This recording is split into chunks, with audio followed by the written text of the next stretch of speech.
was a new direction, and we were having a lot of meetings, but our only goal was to serve the community. We wanted to understand what their issues were and bring those issues to legislation. And then when the governor and the legislators wanted to know what was important to the community, we knew what was important.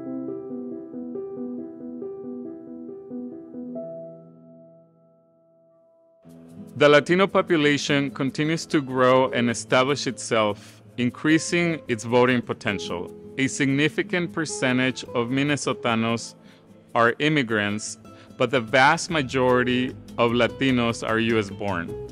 Let's hear more from public servants and leaders about the Council's work during this decade. During this decade, the Council continued raising awareness and visibility about the contributions of Minnesotanos to the state. In partnership with the Minnesota Humanities Center, CLAC implemented two innovative programs: the Absent Narratives and Community Programs to tie Latino arts and culture to the state's economic development. The programs showcase the past, present, and future contributions of Latino culture on Minnesota's economy and character through DVDs and public television programs. In legislation, the Council also supported the passage of two important pieces of legislation: the Minnesota DREAM Act, which provides higher education opportunities such as in-state tuition and scholarships to undocumented students, and the LEAPS Act, which increased emphasis on English learner support by recognizing the value of students' proficiency in their native language as an asset. When I came to the board, there was a mandate by the legislation to either restructure, change, dismantle the boards, and we were in legislation for all that session in my first year, and we created a new board, new restructured board, and we were working very focused on four areas: education, health, immigration and civil rights, and economic development. It was a new direction, and we were having a lot of meetings, but our only goal was to serve the community. We wanted to understand what their issues were and bring those issues to legislation. And then when the governor and the legislators wanted to know what was important to the community, we knew what was important. We worked with the community and we worked with the legislators and the governor. In 2015, the state legislature changed the Council's legislative statute and its name. Since then, the Council is known as the Minnesota Council on Latino Affairs.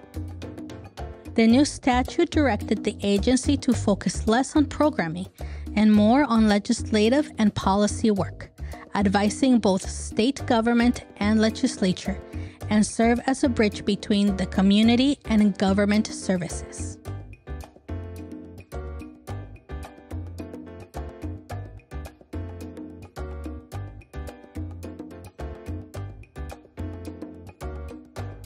The community has grown exponentially, not just in the Twin Cities area, but in every corner of the state. And the council has had a very important role to play, whether it's in rural Minnesota, suburban Minnesota, or the Twin Cities. All the congressional districts are represented in the board of the council, which really gives us an opportunity to bring the voices of those individuals in those regions to the council. So for me, as a former senator, it was very important to connect with this council, not just to hear the perspective of my community, but also to represent the voices of the Latinos across the state. As a Latina state senator, people always came to my office to look for support first in my office, because we had a connection that really was rooted in our culture and our language. So I felt like I was la senadora for all the 67 counties, and that gave me really the opportunity not only to work with the council very directly, but also to see the value that this council plays in, all of the areas where our community is represented.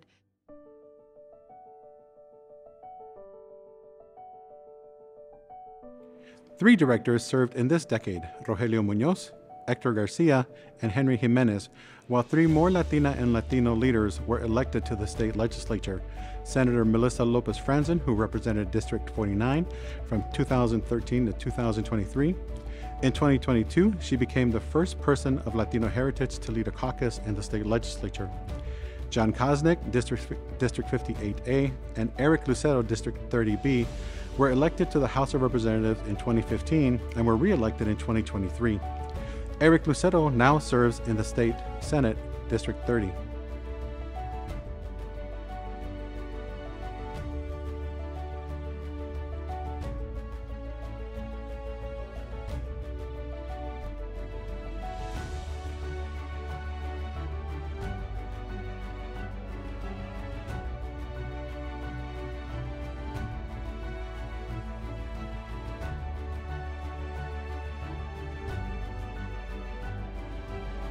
Congratulations to the members who worked 45 years with us in this MCLA, and si se puede, thank you, and let's keep it going. Muy buen trabajo y feliz aniversario.